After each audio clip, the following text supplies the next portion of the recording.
Hello बच्चों, let's read the question. Cotyledons and testa are respectively edible इन.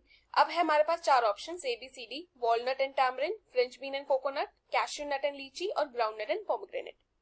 सो देखो, पहले इस क्वेश्चन का की कॉन्सेप्ट समझते हैं.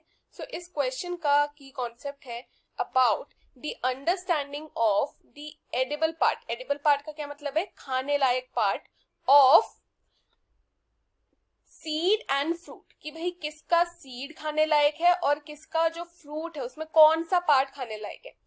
अब देखो, इस की कॉन्सेप्ट को हम दो पार्ट्स में स्प्लिट करेंगे. कौन से पार्ट्स? पहला पार्ट जो कि क्वेश्चन बोल रहा है अबाउट कॉटिलिडन, और दूसरा पार्ट जो अगेन क्वेश्चन बोल रहा है अबाउट टेस्टा. सो ये दो पार्ट्स हैं. अब कॉटिलिडन क्या होता है? कॉटिलिडन होती है फर्स्ट लीफ जो कि ना जर्मिनेशन के बाद अपीयर होती है, और इनका फंक्शन होता है न्यूट्रिशन स्टोर करने का. ये न्यूट्रिशन स्टोर करके रखती है अपने अंदर. और अगर हम टेस्टा की बात करें तो टेस्टा क्या होता है? टेस्टा होता है सीड कोट, जो कि ना सीड के अराउंड होगी और ऑब्वियसली सीड को क्या करेगी? प्रोटेक्ट. ये सीड को प्रोटेक्ट करती है. सो ये हमारा है पूरा की कॉन्सेप्ट. अच्छा, अब क्वेश्चन क्या कह रहा है? क्वेश्चन हमसे ये कह रहा है कि हमें एक ऐसा पेयर ढूंढना है जिसका पहला वाला जो होगा वो कॉटिलिडन एडिबल होना चाहिए, और जो दूसरा वाला होगा उसका टेस्टा एडिबल होना चाहिए. So let's start with the options. पहला है walnut and tamarind. So walnut होता है हमारा अखरोट. सो अखरोट का ना हम लोग एक्चुअली कॉटिलिडन खाते हैं. सो चलो यहां तक सही है. अब इसके पेयर की बात करते हैं.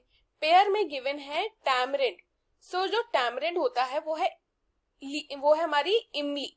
सो इमली का हम लोग एक्चुअली में मीजोकार्प खाते हैं. अब मीजोकार्प क्या होता है? मीजोकार्प में एक फाइब्रस पल्प होता है जो कि सीड के अराउंड प्रेजेंट होता है.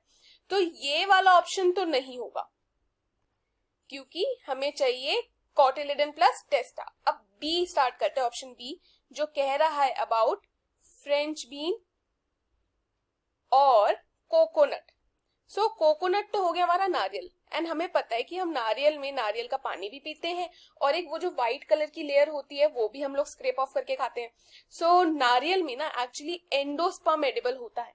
सो ये तो एंडोस्पर्म हुआ. और अगर हम बात करें फ्रेंच बीन का, तो फ्रेंच बीन की ना सीड खाते हैं.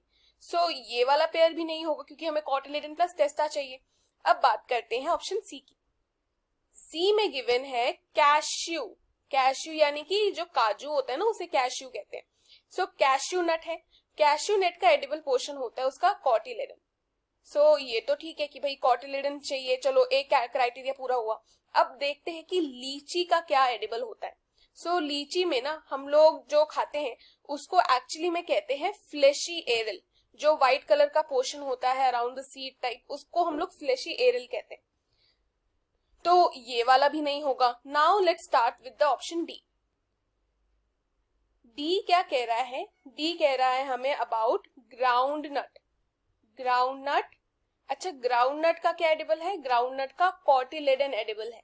सो यहां तक ठीक है भाई. डी का ग्राउंड नट, ये जो ग्राउंड नट है उसका कॉटिलिडन एडिबल है. दूसरा है हमारा पोमेग्रेनेट. पोमेग्रेनेट यानी कि अनार. अगर आपने कभी अनार काटा होगा तो अनार में हम लोग क्या खाते हैं? अनार में हम वो छोटे छोटे दाने खाते हैं ना, और वो दाने के अराउंड क्या होता है? वो जो आप देखते हो वो एक्चुअली में उसका टेस्टा होता है जो हम खाते हैं. सो एडिबल पार्ट क्या है? Testa. So the correct answer for the given question is option D, groundnut and pomegranate. क्योंकि इसी पेयर में हम लोग कॉटिलिडन यानी कि ग्राउंडनट का खाते हैं और पोमेग्रेनेट का टेस्टा खाते हैं. I hope you have understood it well students. Best of luck.